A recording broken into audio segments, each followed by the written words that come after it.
Much, as was introduced, my name is Dal-Joong. I am retired professor, but I am very happy to be here and to meet my old friends from Australia, United States, and Japan, and all other countries. And it's a great honor to preside over this session. And whenever I talk about trust, I used to quote quite interesting Japanese former Prime Minister's joke. The former Japanese Prime Minister Yoshida Shigeru, he is, some of you may know, but some of the students who may not know him, he is known as the father of post-war Japan. And he once he retired, and his villa in Oiso is southern part of Tokyo, and Japanese reporters dropped by his villa, and they found out that there was no fences surrounding his villa facing the ocean.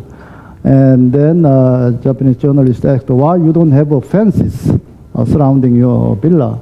And his joke was very interesting to me, and I often told this story to some of my students on and up. And he told the reporters that the villa facing the ocean, the ocean side is America. America will not invade my home, and I don't have to have a fence. That tells something about the trust between Japan and U.S. And I told this story to Chinese friends when I was in Beijing, that whether we can trust you as Mr. Yoshida Shigeru did about U.S. And they didn't give us a concrete answer. But this is the situation Korea is finding itself in actually now. But today, we are talking, this session, we are going to talk very interesting topic about trust building process on the Korean Peninsula. Actually, the concept of trust building is a key concept of the current Park Geun-hye government, especially President Park Geun-hye seems to be very much committed to building trust on the Korean Peninsula. Here we have very interesting or very meaningful lessons from German experiences. We have a distinguished German speaker, Mr. SEIDT. He is the Inspector General of German Foreign Office. I don't know exactly what you are doing as an Inspector General at the Foreign Ministry. Can you tell us before you discuss present your papers, and just give us some idea about what the role the Inspector General is doing? In fact, my role is not to trust the own people. This means I have to travel around the world and inspect the German embassies all over the world, whether they are doing a good job or not. Okay, then I will turn to Mr. SEIDT to start his talks on trust building. And I will follow up on your remark, Professor Chang, on the fences around the villa of the former Japanese Prime Minister. In 1984, there was a meeting between the German Foreign Minister Hans-Dietrich Genscher and the Soviet Foreign Minister Gromyko. It was in the framework of the Conference on Security and Cooperation in Europe. And Genscher was making the point that we need trust-building measures, monitoring measures, in particular with regard to military exercises.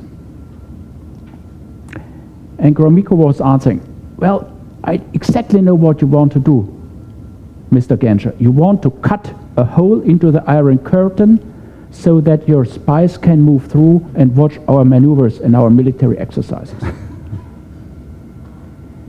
Mr. Genscher replied, Your Excellency, trust me, We do not want to cut a hole into the Iron Curtain. We want to remove the Iron Curtain at all. Germany has a wide and, in our experience, very positive experience with trust-building measures and confidence-building measures. In fact, the grand strategy of Germany after the Second World War was always, and still is, a strategy of trust and confidence-building measures. Why? After the Second World War, which ended in a military, political, and above all moral catastrophe for the German people, we had to rethink our whole approach to the world. We had to regain trust. And you can only gain trust when you build up confidence. First, among European partners, and secondly, during the Cold War, also trust vis-à-vis your Eastern European partners. This was not an easy task. What was a main instrument of trust building, confidence building vis-à-vis Eastern Europe? Because Eastern Europe has suffered enormously during the Second World War as a result of German aggression. Not only the Soviet Union, many other smaller countries in Eastern and Central Europe.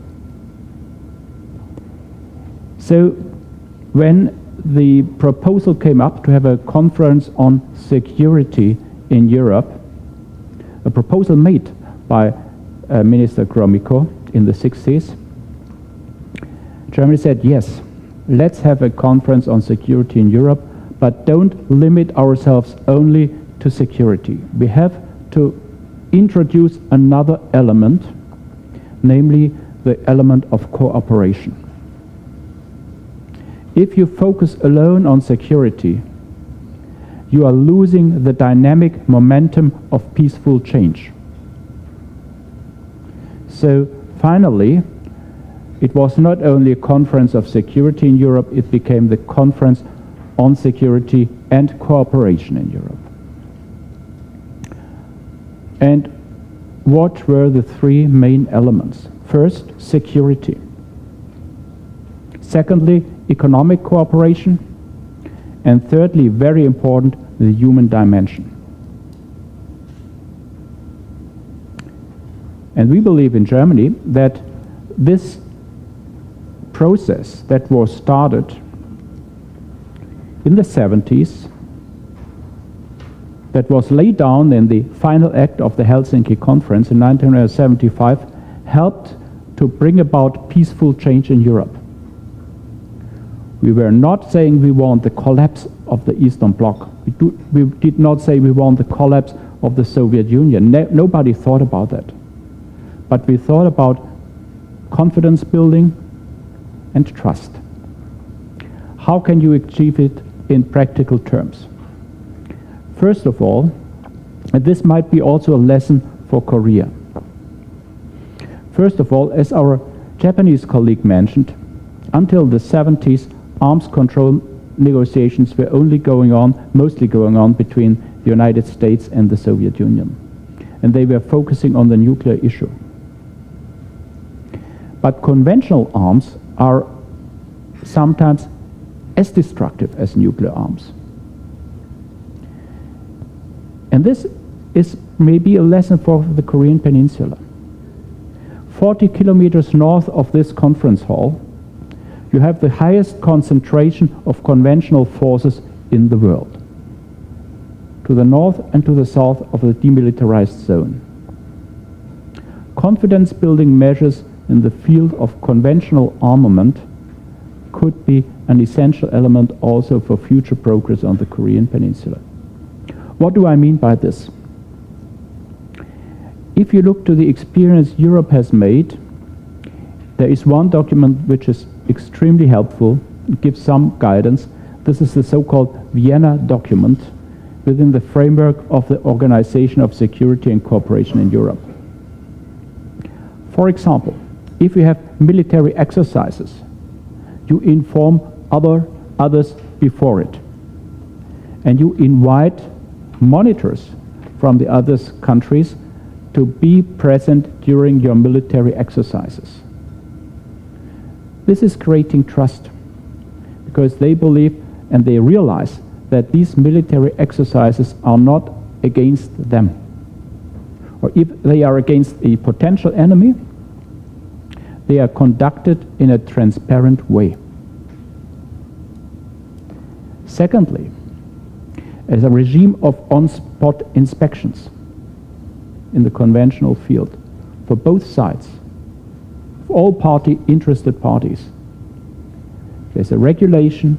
If we want to have on-spot inspections, follow a certain regulation, and this is possible for all interested parties.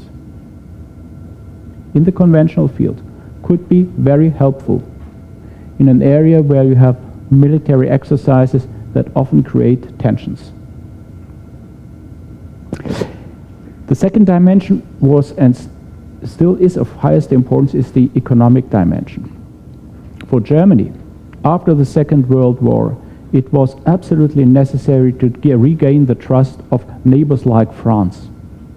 Therefore, we pooled our economic resources, in particular in the field of coal and steel, which are needed to make heavy weapons, in the European economic community, later on in the European Union. And we pooled our currency after German reunification. The euro is a direct result of German reunification, because we had to include all those others, and we had to cooperate with the others in a joint monetary system to reduce their fear that Germany again would be the dominant power in Europe. Thirdly, the human dimension, very important. And in our experience, it helped a lot during the last 15 years of the Cold War to increase a better understanding among neighbors. Human dimension. Start with small steps. Exchange of artists, sportsmen. For example, I think it was very positive that the North Korean team participated in Incheon in the Asian Games. It was very positive. Let's have exchanges in the field of music, research, science.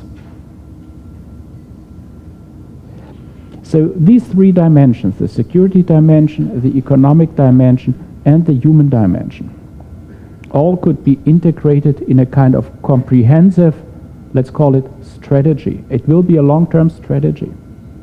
And we understand also the policy by Her Excellency President Park Geun-hye as a long-term strategy of trust, peace building, confidence building. So what Her Excellency the President in her Dresden Declaration laid out was as far as we interpret it and see it in Germany, a well thought through strategy for future peaceful development on the Korean Peninsula. Thank you very much. Thank you, Mr. SEIDT, and very stimulating and very learning experience of German trust building process. But probably some discussions may raise, but you didn't talk about the internal consensus when West German government initiated a engagement with the Eastern groups. The Korean government is really facing a serious problem in creating South-South, so-called South-South, consensus, and probably we may have to hear about something about that. But probably some of the epochal events you had was the after the Baader-Meinhof incident, your political situation has become rather moderate, and then that kind of political situation might have laid a foundation for Brand government's policy toward the engagement with the East European countries. But anyway, later on discussion sessions, I hope you can mention, if you can mention something about the internal dimensions of the trust building processes in German cases. Secondly, Professor Ho-Yeol from Korea University, he was the former president of Korean Political Science Association. Also, he's very active. He's currently member of the Presidential Commission for Unification Preparatory Committee. Is it correct, the English translation? And he's in charge of politics and law division. And he's going to talk about the confidence building and the trust building processes in the Korean Peninsula. Professor, you may have about 15 to 20 minutes. Yeah. Thank you, Mr. Chairman. Well, last week I had a chance to revisit Berlin and to discuss about German experience over the last at least 25 years since the breakdown of the war in Berlin, between the two sides. And I was surprised to see that still we have something to learn from German experience, and maybe we should learn more to prepare a successful unification process, or after the unification or integration process. But we still, on the Korean Peninsula, we still waiting to see from North Korean side to our proposal toward North Korea, since President Park Geun-hye inaugurated last year, so-called the trust building process. Well, early this morning, our president made a speech at United Nations General Assembly, and she delivered what she made clear that still this government proposed toward North Korea or to the world that we want to build up trust on the Korean Peninsula by resolving the issues of peace and development and human rights. Well, it's almost the same that Mr. Jait raised in his speech. Those three main elements to build up trust between the two sides. However, it is not positive yet to achieve a concrete cooperation between the two sides based upon the roadmap that we propose to the North. Well, fortunately, I had chance to meet or to share views with North Korean diplomats or scholars on these particular issues last year and this year in some places in Europe. One of them is now head of North Korean delegate in United Nations, Ambassador Cha Sung-nam. We discuss about trust building process. And also this year we talk about our president speech at Dresden. The problem is that we propose in genuine terms to achieve some kind of confidence between the two sides. We realize that North Korea already developed nuclear weapons, and they maintain their closed system. And still, they were accused, not just by South Korea, but from international community on human rights violations. So we repeated to resolve those kind of issues, and then we could expect a better or improved relations toward unification, peaceful unification on the Korean Peninsula. You already knew what the elements of trust building process or South Korea's North Korea policy.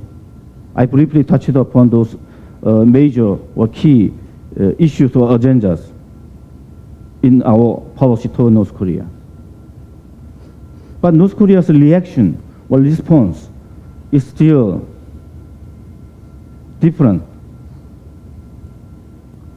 from our perspectives. The first one is the issue of peace or security. North Korea had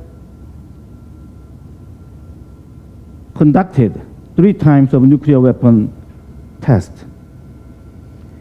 And regardless of different observations from different places on the world, North Korea is assumed to develop or possess not the sophisticated weapons yet to be delivered on top of a missile. But they had announced that they had succeeded in developing different type of weapons, nuclear weapons, to be delivered in various areas, not just on the Korean side, but other areas. And even this year, they tested tens of missiles, different type of missiles, to show up their capability or ability to deliver any weapons for their own purposes or to achieve their own goals. And also, they already declared that they would continue to develop nuclear weapons with delivery systems. And also, they are saying that a parallel type of policy approach to develop nuclear weapons along with economic development plan. And therefore, they are saying that it is time for them to be secure enough to go out as they try to get investment from other countries. And also, they announced their special economic zone development programs. And also, they are saying that it is time for South Korea and United States to stop joint military drills, because North Korea is ready to talk peace and other political agendas with South Korea or the United States. They are saying that they would come to the six-party talks without any preconditions. I met North Korean delegate in Beijing last year, celebrating 10th years of six-party talks. And their ideas or their ideas is based upon that they could talk, and they never promised to return back to the September 19th agreement. That means that they would denuclearize or demolish all nuclear facilities or programs. What they are saying is that they would discuss, and they would stop develop nuclear weapons when they felt that those conditions would be fulfilled. So very secure, and still time for us to bring North Korea or resume six-party talks together. The difference, main gaps between what perception on the security or deterrence or nuclear issues between North Korea and South Korea or among participant countries in the six-party talks. The second subject about the development. Our President Park Geun-hye mentioned this morning toward the world that if North Korea determined or decided to stop develop nuclear weapons, then South Korea with other countries around the world to support North Korean economic growth. And there are a lot of plans or proposals to support North Korea in various ways, regardless of May 21st measurement. Someone arguing that we should lift the sanction against North Korea prior to suggest any economic exchange cooperations programs toward North Korea, but without changing the May 21st measurement, there are a lot of ways that we could pursue cooperation with North Korea once North Korea tells us that they would stop developing nuclear weapons, and at a certain period of time they would dismantle all the nuclear facilities. That's what our government proposed toward North Korea. The third point is about human rights.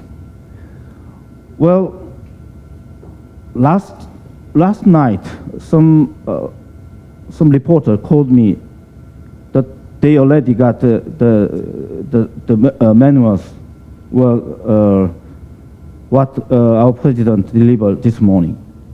And she told me that she really upset or disappointed with what our president would deliver at the United Nations. So I asked her why. Then her response was that there was nothing to surprise her in her message to the United Nations General Assembly. Well, actually, our president never talked about generous economic assistance to North Korea. She mentioned about denuclearization of the Korean Peninsula and human rights. But it's a little bit tough because North Korean delegate was right in front of her. However, I think it is very important for us to pursue this kind of a goal to achieve peaceful unification with North Korea. Now we have 27 North Korean refugees living in South Korea. Well, there are different reasons for them to decide to defect or to decide to live in South Korea. But their motivation, what goal to live here in South Korea is that their life, even though it's very hard to survive this kind of competitive society like South Korea, but they told us they still believe that their decision was right because they felt freedom and liberty here in South Korea. And therefore, human rights issue is very important to persuade not just those 27 North Korean refugees living in South Korea, but their relatives and friends still living in North Korea. Without sending such kind of a humanitarian message to North Korea, how can he satisfy with those North Korean 24 million population in North Korea? So I think even though it's not the all that we should pursue our North Korea policy based upon human rights, well, to resolve the human rights violation in North Korea. But I think it's very important issue for us to pursue. One of the short-term sunshine policy over the last 10 years from 2000 through 2008 was that their assumption was to expect a positive reaction from North Korea once we provide generous assistance, once we trust them to return in a constructive way. But the North Koreans' reaction was to develop nuclear weapons in secret terms. So I think it's a kind of a lesson. It's a little bit different from what we had learned from German case. Germany, which was surrounded with at least 35 countries either free world and communist world. And in collective way, they could guarantee the security and also human rights to bring up or to create some kind of a trust or some kind of a message to be penetrated into the former East Germany. But it is very hard for us to expect North Korean people could get the right message, even though they could allow to work in market, formally or informally. But we should send the right message right to them that you should change, you should reform, and you should adopt such kind of generous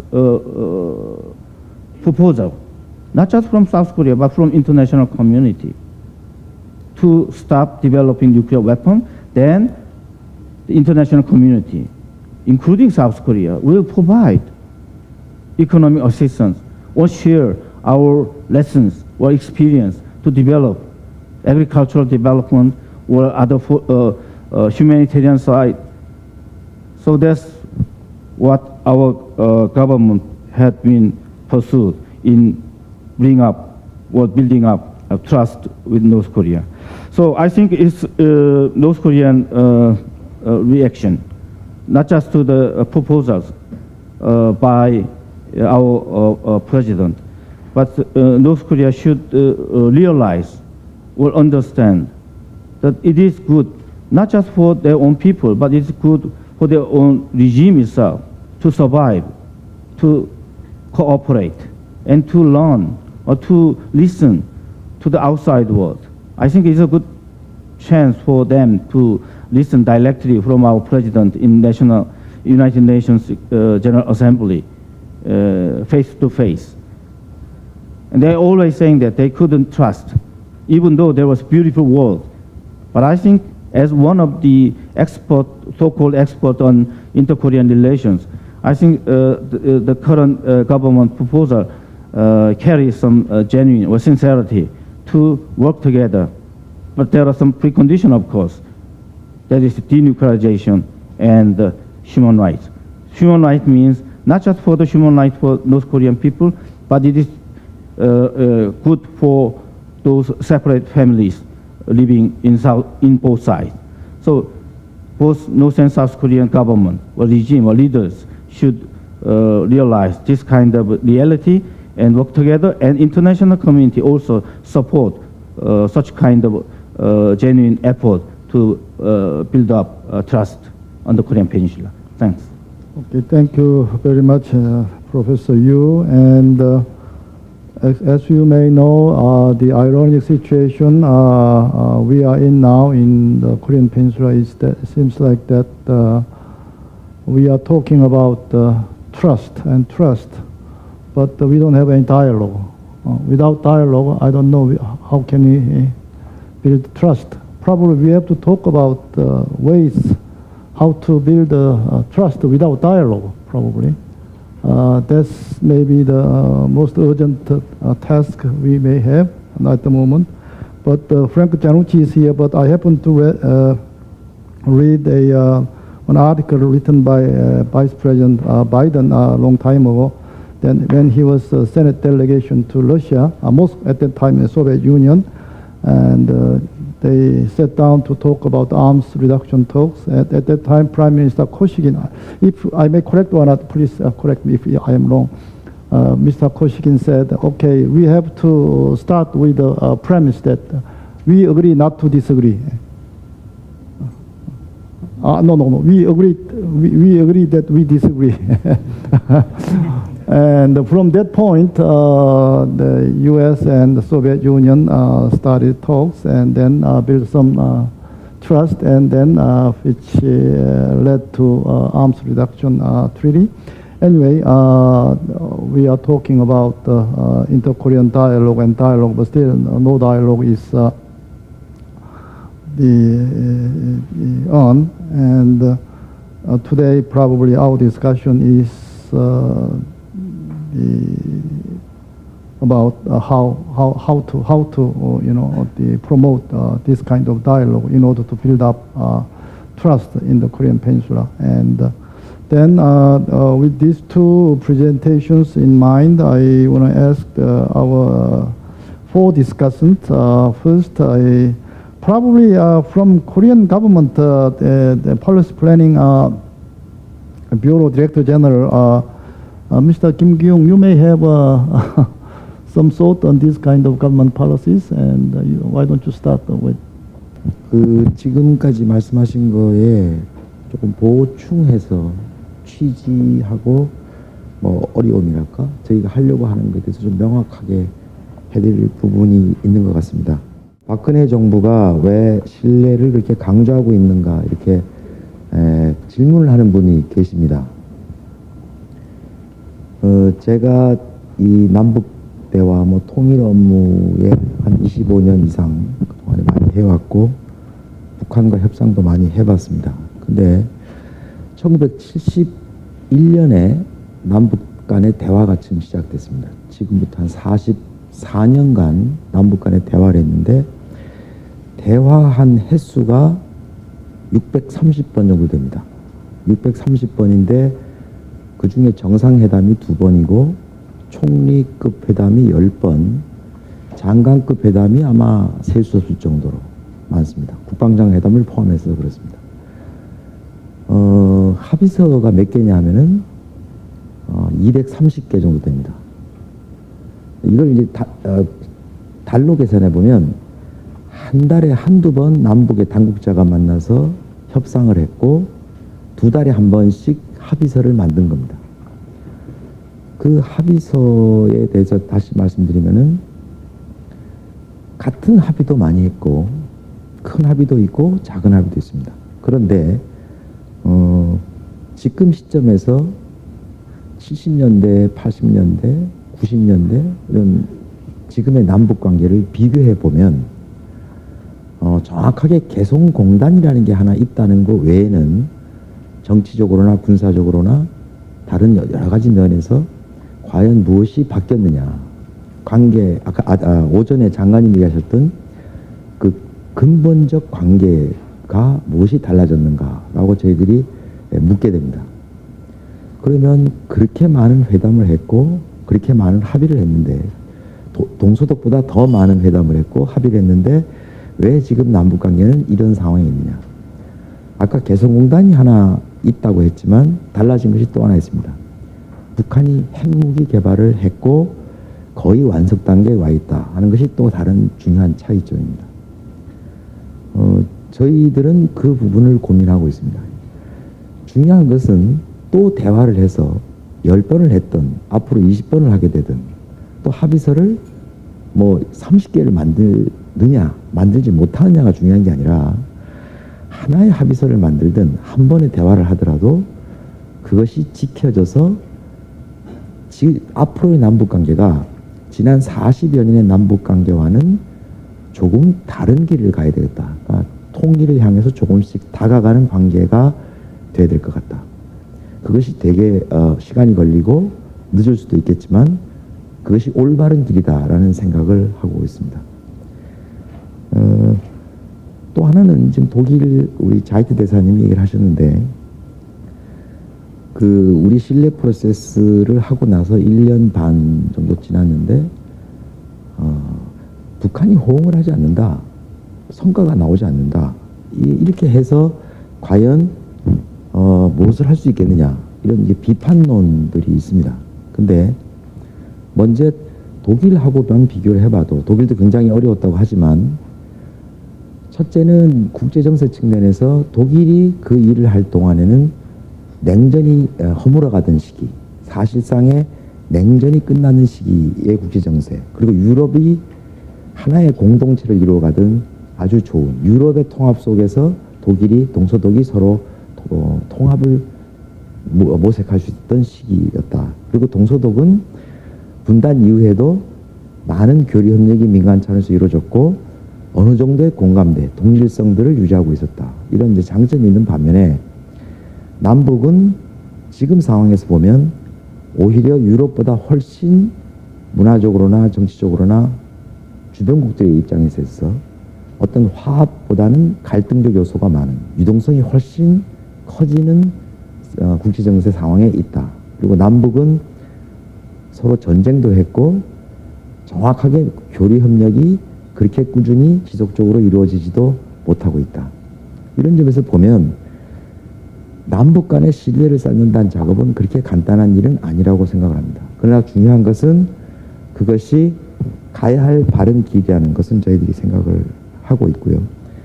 대화를 많이 강조하시는데 대화가 있느냐 없느냐 굉장히 중요합니다. 대화는 반드시 해야 됩니다. 근데 과거처럼 모양을 갖추기 위해서 혹은 다른 이유로 대화를 함으로써 그 자체가 아니라 다른 것을 기대하면서 대화를 한다든가 혹은 단순히 뭐 하자고 하니까 이런 식의 대화는 의미를 갖지 않는다. 그 대화를 통해서 실제로 문제를 풀 생각이 있고 서로가 필요해서 대화를 해야 된다는 거죠. 그러니까 북한이 다른 목적으로 호응하는 것이 아니라 신뢰 프로세스에 호응을 하더라도 실제로 신뢰를 쌓겠다는 생각으로 호응을 해야 되지 단순히 다른 목적으로 목적이라는 것이 여러 가지가 있을 수 있겠지만 뭐 시간을 벌기 위해서 혹은 뭐 다른 나라와의 관계를 타개하는 데 도움을 받기 위해서 그런 식의 대화를 한다면 그건 과거와 차이가 없다. 저희들이 원하는 것은 진정성 있는 같은 방향을 바라보고 문제를 풀어나갈 자세를 가지고 대화를 해야 되고 그것이 작든 크든 신뢰를 쌓을 수 있고 그게 진정하게 남북관계가 좀 나아질 수 있는 길이다. 이런 생각을 가지고 있다는 말씀드립니다. Thank you very much. And as President Park Geun-hye stressed over and over again, and Mr. Kim also said that when we had a dialogue with North Korea, we have to check whether North Korea will have a genuine sincerity or not. You know, and as he said, it may be the diplomatic rule when if the agreement between two sides do not correspond to their national interest. Anytime they can break up that kind of agreement. But as North Korea has done, when they come to the dialogue table, without having any intention to observe that kind of agreement, then it's not easy for the other party to continue the dialogue. That kind of position probably is the one what the President Park Geun-hye and the current government is keeping. And Mr. Kim gave us what the government has in mind as far as dialogue with North Korea is concerned. And secondly, I want to invite John Everard from former ambassador to North Korea, United Kingdom British ambassador to North Korea, and you may have a lot of interesting episodes and talks. Probably, I will ask you to give us your thought on this trust building in the Korean Peninsula. With pleasure, Professor Chang. Firstly, many thanks to the East Asia Institute and the Ministry of Unification for inviting me yet again to the Korea Global Forum. I always find these discussions extremely useful. Thank you too to the two presenters who have, I think, offered us both very informative and useful papers and a lot of food for thought. I'm grateful to both. I'm particularly grateful to Professor Yu for having said several of the things that I was going to say, which will save time and perhaps shorten the session slightly. Professor Yu pointed to a number of ways in which the interaction between the Republic of Korea and the Democratic People's Republic of Korea is different in nature from what was going on between the West and East Europe, between East and West Germany in the 70s and 80s. Another point that I wanted to add here, that as Hans-Ulrich has pointed out, if you take the CSE final act as the sort of starting point of the process, which of course there was a great deal of preparatory work before that, and the Vienna document at the end, that was CSE final to Vienna document is 15 years, 15 years. If you compare that to the speed at which negotiations between North and South Korea have advanced, negotiations, trust building in Europe clearly proceeded at a much faster rate, largely, of course, because the Eastern European, the Soviet Union and the East Germans participated in the process. As both presenters, had pointed out, one of the big problems we face now is that, putting it simply, the North Koreans will not pick up the telephone. They are not engaging, they are not talking. And a process of engagement in which one party is not engaging clearly might well disappear over the edge of infinity. There's another very important point here that I was very glad to see brought out in the first session. That in this session we are talking about Trustpolitik, the building of trust between the two Koreas and in and around the Korean Peninsula. But as we were reminded this morning, it was not the corresponding process of trust building in Europe that brought about German unification. That was started, that happened because East Germany effectively collapsed. And it collapsed, let us not forget, through an event that nobody foresaw and that nobody even recognized as important when it happened. The spark that lit the fuse that caused the explosion was Hungary allowing its citizens a certain limited access to Austria. Within a few weeks, East Germans were driving their little Trabant cars all the way down south through Hungary into Austria. You have the outflow, and the rest, as a great man once said, is history. Within a short period of time, East Germany collapsed. That is what produced the collapse. It is that collapse that produced unification, not necessarily the process of trust building that was going on around it. And one question I wanted to put to Hans-Ulrich, on which I would greatly welcome his views, is, in his view, how far did the CSE process and all that went on between the two Germanys actually condition in the end the outcome of unification? Do you think that unification would have happened in any case? Would it have happened differently? You know, all this preparatory work, what was its overall effect on the ground in the end? Moving from that point, I have to say that when I talk to Korean friends about unification, for reasons I suppose I can understand, the example that they always come up with is Germany. The parallels are so tempting. A broadly market-based economy facing a less than market-based shambles of an economy, one democratic country and one totalitarian, and just one nation with two states. I sometimes wonder whether there are closer parallels. I have yet to attend a Korean discussion where the unification of Yemen is ever discussed.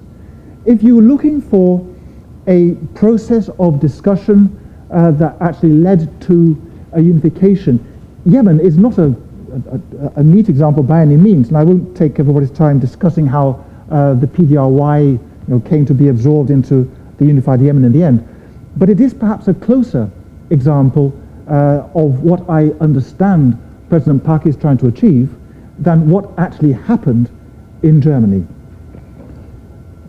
Taking the camera back a little bit further, taking a wider view, if you are looking for an attempt to achieve unification purely through a process of negotiation, then there are many examples around the world. I don't want to depress everybody, but I can't find one example where the process has actually worked. I've got a list here, I won't go through them all. I think one very interesting one is the process in Central America. I believe we are honored today by the presence of a representative of the Republic of Guatemala. Is he still here? He's escaped. Okay, never mind. I was going to ask for some help with facts, but the Central American Union started negotiation towards eventual unification of the Central American republics over 100 years ago. I mean, you guys think that you've been negotiating for a few decades, and that's a long time. You know, others have been at it a lot longer. Remember, too, that the reason that the Korean Peninsula is divided is through two acts of violence, the Japanese occupation and then the Korean War. And violence tends to produce alienation and different systems. In the case of the Central Americans, they didn't even have that. Central America was divided because of, for interesting historical reasons associated with the Panama Canal, but essentially just because somebody split up Central America along the lines of what had been county boundaries in the old Republic of Colombia. There's no cultural distinction at all. And so they were starting from a situation where they were actually much closer already than the two Koreas are now. Sorry, this is getting gloomy. And they're still talking to this day. I think I'll shut up before I depress everybody further. Thank you. Thank you very much. And rather pessimistic view of unification through negotiation. But we are committed to that kind of the idea now. But now I want to invite Francois Nicolas from France, and only female discussant participant here, and you may give us another fresh, stimulating thought. Thank you, Mr. Chair. And thank you. I would like to thank the organizers for having me here back in Seoul after some time. I'm not coming here. Well, I'm not sure that the organizers were fully aware when they invited me that they actually made a smart choice. So why such a smart choice? Well, let me explain. Well, the thing is that at the very beginning of my professional career at EVERARD, at the French Institute of International Relations, the first assignment I was given back in the early 1990s was precisely to conduct research on German reunification. So after that, why don't you give us some thought on after that, about your institute? Yeah. Just to give a brief account of what your institute. Oh, my institute is a private research think tank in France, and we do any kind of research on international relations. I now specialize on East Asia. At the time, I was not working on East Asia at all, and so at the time, I was asked to conduct some research on German reunification. And the interesting thing is that at the time, people in France were extremely concerned about the rise of this big giant. You know, Germany at the time was considered to be what we called a political dwarf and already an economic giant. And so with German reunification, we were concerned because we were afraid that this giant would be both an economic giant and a political giant. So there were huge concerns in France about that.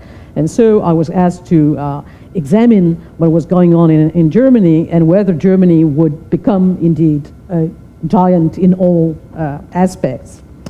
And so the research gave birth to a book that was actually co-authored with a German researcher, a colleague of mine. And this book had a relatively provocative title, because the title was Germany Towards a New Hegemony. Well, there was a question mark at the end. We actually debated whether we should put a question mark or not, and we decided to put a question mark just, you know, to make the title a little bit less provocative. And actually, in the book, the answer to this question was no. Germany will not become a giant trying to crush the rest of Europe, in particular France. And the gist of the book was to say that it was actually much better for Europe and for France in particular to have a stronger Germany than to have a weaker Germany. So without knowing it, and in a totally different context, I think that the main message in our book was that there was some kind of a unification bonanza. So even without President Park's knowing it, we had pushed this idea of the reunification bonanza at the time. So it is from this perspective that I will give a couple of comments about the topic of this afternoon. And I guess my remarks will be more bridging the early afternoon session and this session. I will be talking about trust, but we'll also be talking about reunification and the process of reunification and what Germany may have to tell us about this, this process. So, and I'm afraid I will repeat a couple of things which have been said by a couple of people earlier this afternoon. The first thing is that, well, I see reunification as taking place in two different phases or moments. And the first phase is the pre-reunification phase. And I'm afraid that in this pre-reunification, or the actual process towards unification, I'm afraid that, well, the German example doesn't have much to offer. And this is a point that has already been made a couple of times by Vasily Mikheyev earlier this afternoon. In the case of Germany, a reunification came as a result of the collapse of East Germany. And so it was not the result of a deliberate policy, of a deliberate effort on the part of West Germany. It just happened by chance. And so there is no way that we can really infer any lessons from this, this experience. Well, unless the South Korean policy is predicated on the assumption of the collapse of the North Korean regime, but I'm afraid this is not really possible to do that, and it's a point, again, that has been made earlier this afternoon. To come back to other possible parallels, so something was suggested by the former discussant. Let me also suggest another parallel which may be more relevant to the Korean case, and it is not the German parallel, but it would be the Chinese parallel. So in the case of Korea, the one country, two systems may actually be more relevant than the German reunification process. This little snag is that if it is a more relevant parallel, it may not lead to a very encouraging result, since what we see, what we have seen very well lately, is that this one country, two system doesn't necessarily deliver what is expected from it. So I'm not sure that it's more encouraging. The second moment of reunification is post-reunification. And on this moment, on this phase of reunification, I guess that Germany has a lot to offer. So post-reunification, where there are positive lessons that may be drawn, and positive lessons mean measures that were put in place in the German case and that may be replicated in the Korean case, as well as negative lessons meaning things that have been done in the German case and that were mistakes and that should be avoided at all costs. So the two sides are possible. In this case, I guess that the one major issue, but I would like to have Mr. Asai's view on that. One major issue in the case of Germany was the monetary issue.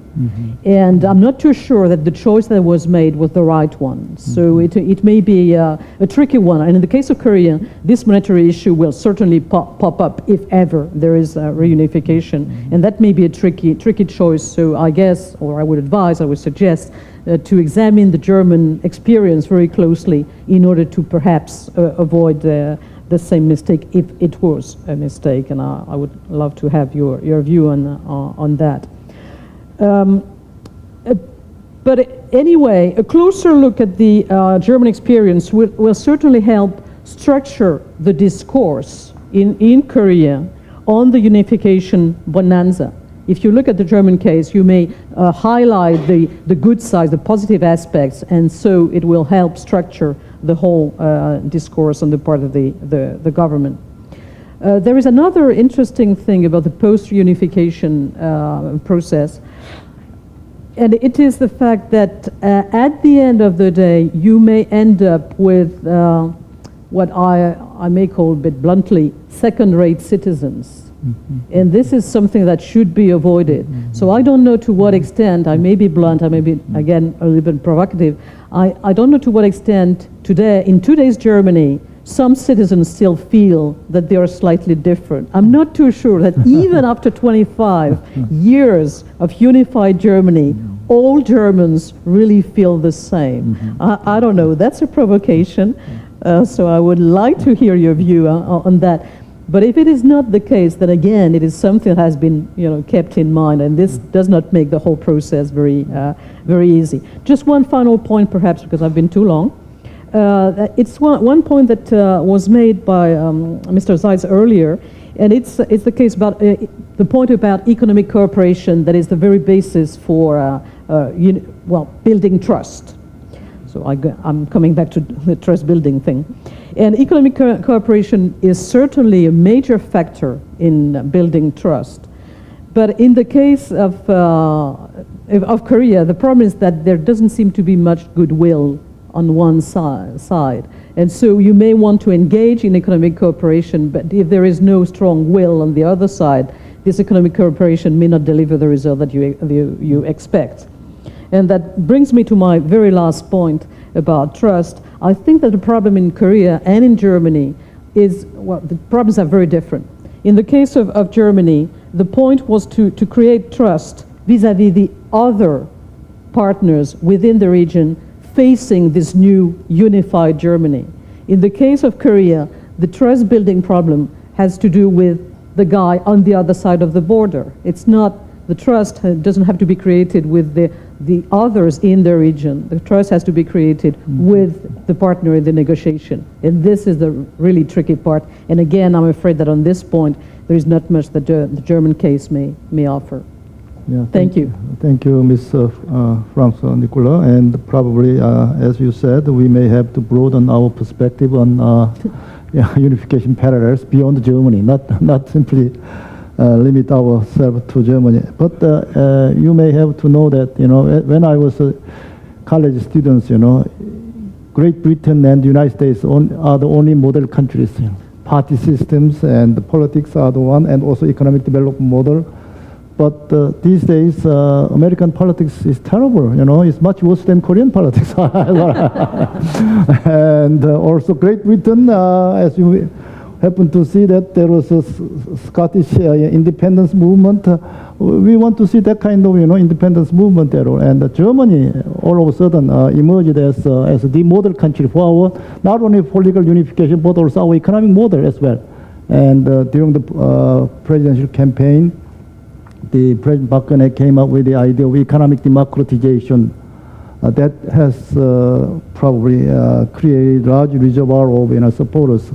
But that concept came from the German social market economy model. And Germany all of a sudden has become our model, not only for unification, but also our politics and for our economy.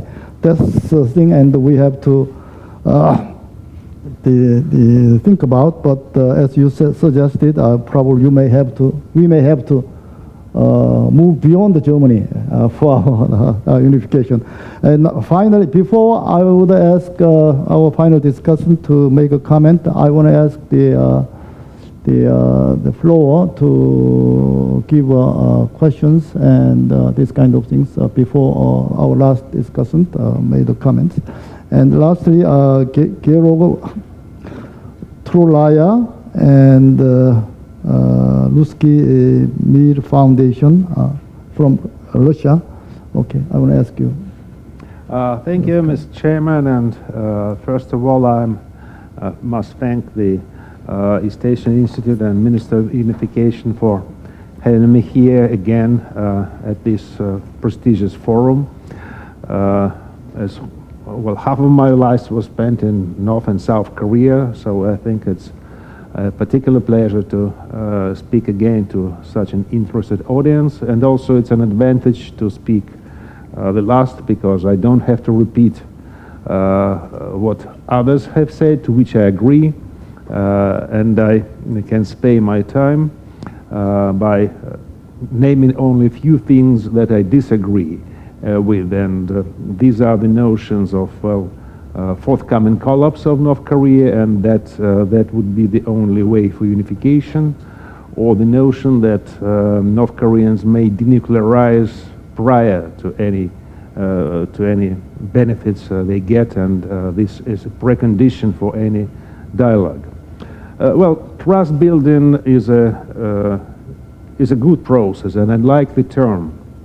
And so I strongly support that the trust was put into the center of President Park's policy.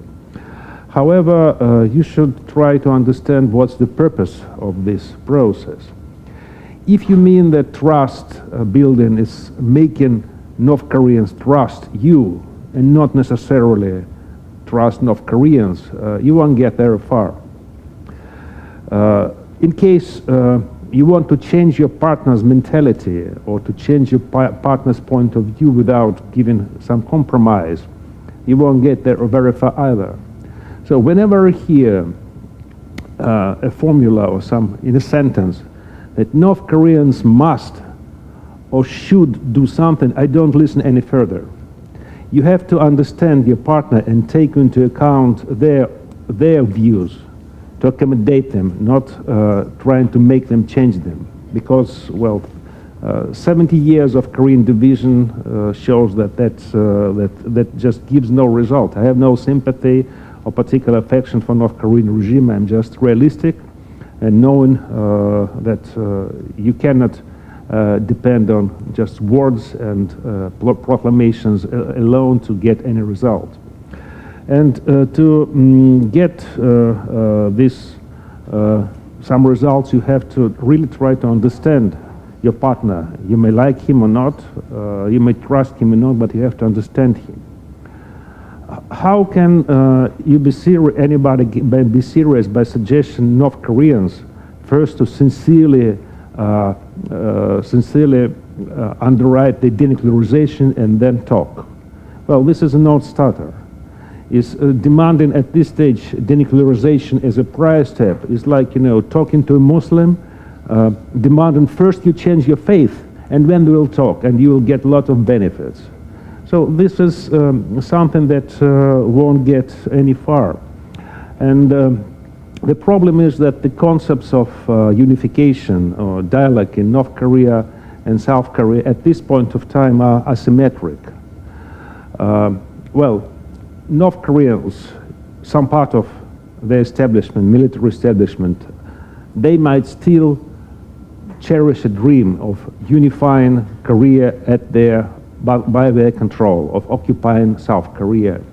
And that's why they demand that the US troops should be withdrawn from South Korea, and there's still, some hopes and some unfulfillable dreams they have. But that's maybe 10% of their perception. 90% of their unification or reunification or North-South policy is self-preservation. Self-preservation of this regime, who you may call inhumane, you may call totalitarian, but it is there. And to talk to this regime, you should understand its nature. This is a hereditary aristocracy, already in the 4th generation, which is not just a Kim's family rule, but a very coherent elite, and which can be described as having a high level of asabia, well, of coherence, which is interwoven by family ties, personal, friendly, etc., ties, and this elite is the only thing that matters in North Korea. Nobody is going to ask the masses, do you like it or not? Will masses, well, revolt or not? Because this is the position of this elite which we deal with, and with which we have no other source of power in North Korea to deal with. So we have to take into account their positions, their thoughts, especially because they have no exit strategy. Unification by South Korean scenario means disappearance of North Korea as a state. These people won't just become second-rate citizens like in Germany, like Francois mentioned.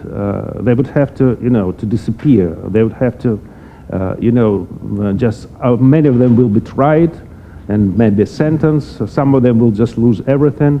So they have to fight for their lives and the lives of their families, and you cannot expect them just to accept words, not deeds. I do like the very insightful words of Prime Minister Lee Hong-gu, who talked about the need to preserve 2 states for the time being, because only this can have an eventual eventual result of building trust between the two halves of this nation enough to move further, to create maybe a confederation or even a single government, that will take a long, long time. It won't happen tomorrow. The idea of small steps, which was suggested by Ambassador SEIDT, I think it's very helpful, and you should. I think it's important to engage in earnest, not to engage in order to undermine this regime. I've heard this idea for some time already. Last time it was in San Diego in United States, where we had the Northeast Asia Cooperation Dialogue, that the goal of engagement is, well, undermining the current regime and making it change and disappear eventually. You know, you may dislike North Koreans, but they're not idiots, and they're over-suspicious, and you cannot build trust in this way. Okay. And one more point, and also I would like to ask about the South Korean government position on the trust building. You know, there are some things like, for example, U.S. missile defense installation here, which do not improve trust, at least from Russian or Chinese side. And one final policy recommendation to the South Korean government, which you asked for. When the South Korean government plans some kind of policy steps toward North Korea, why wouldn't different experts be ordered or suggested to prepare a scenario of answer, North Korean answer to this step? Several scenarios. And if any scenarios would be right, these people should be rewarded. If not, they should be fired. Okay, before I turn to presenters to respond to the questions, there is one specific question to you. And if you are a advisor to Kim Jong-un government, what kind of advice are you going to give to Secretary Kim Jong-un to improve inter-Korean relations? That's the question raised by the floor. Okay. Right now? Yeah, right now. Say it again. If you are an advisor to Kim Jong-un, and what kind of advice you are going to give him to improve inter-Korean relations? Well, I think I would tell him just please stop provocations. Okay, thank you. Okay, then I want to ask Mr. Chai to respond to comments and questions. Thank you. You have only 5 minutes, okay? Yes, okay. As always in Korea, the questions are stimulating, the discussion is interesting, so I have to be very short. First, Professor Chang, you mentioned the relationship between domestic policy and a strategy of trust. In Germany, many people always doubted whether we should continue this policy. And there were, of course, reasons for that. East Germany, for example, gave refuge to the terrorists of the Baader-Meinhof gang. They planted a spy in the immediate surroundings of Federal Chancellor Willy Brandt. His personal assistant was an East German spy. There were other things. At every occasion there was a review. Should we continue this policy despite these setbacks? And always the review came to the same result. Yes, this was a serious setback, but we have to continue. And this conviction was later joined even by conservative critics. This development is also seriously studied, I know, here in Korea. For example, your Ambassador Kwon, the Korean ambassador to China, he's an expert how the German conservative movement reconciled itself to the idea of trust building vis-à-vis East Germany.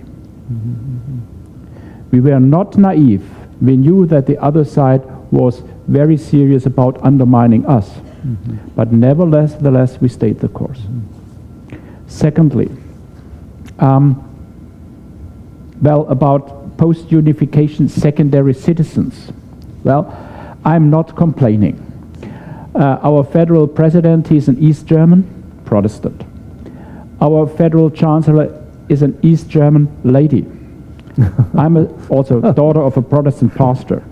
I'm a South German Catholic. By the way, our new permanent secretary, the foreign minister, is also from East Germany, also the son of a Protestant pastor. I'm not complaining that I'm a secondary citizen. another post-unification lesson concerning money and the state budget.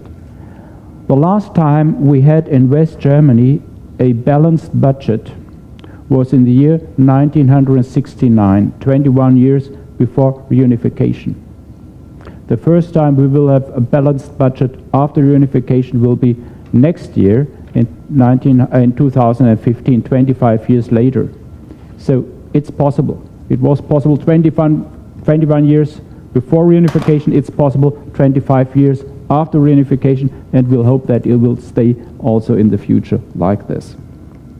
However, of course, there were preconditions for a successful policy of trust and détente. One precondition was also the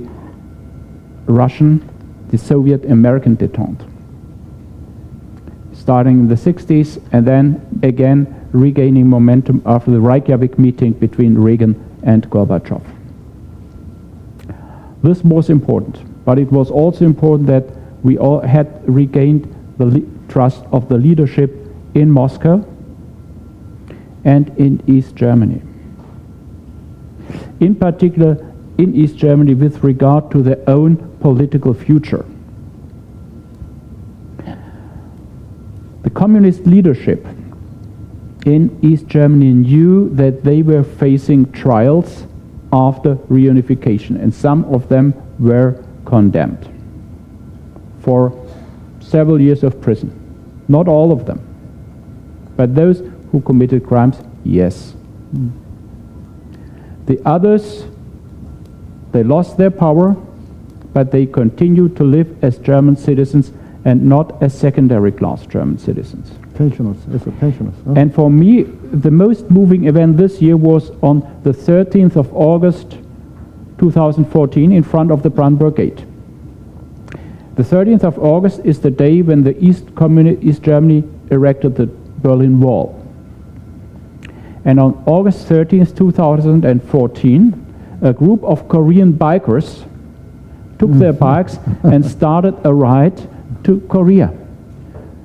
Through Poland, through Lithuania, through the Russian Federation, through China, and then by boat from Vladivostok back to Korea, because they could not pass through North Korea. Okay.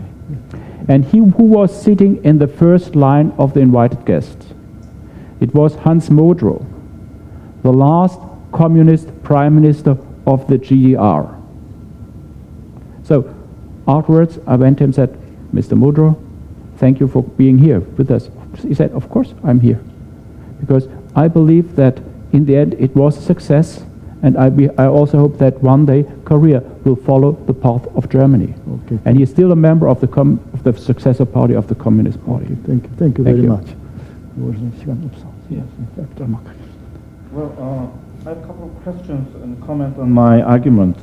But I want to say that when we learn lessons from German experience to reunify, then North Korea also got more lessons not to be observed, as they call it, absorption.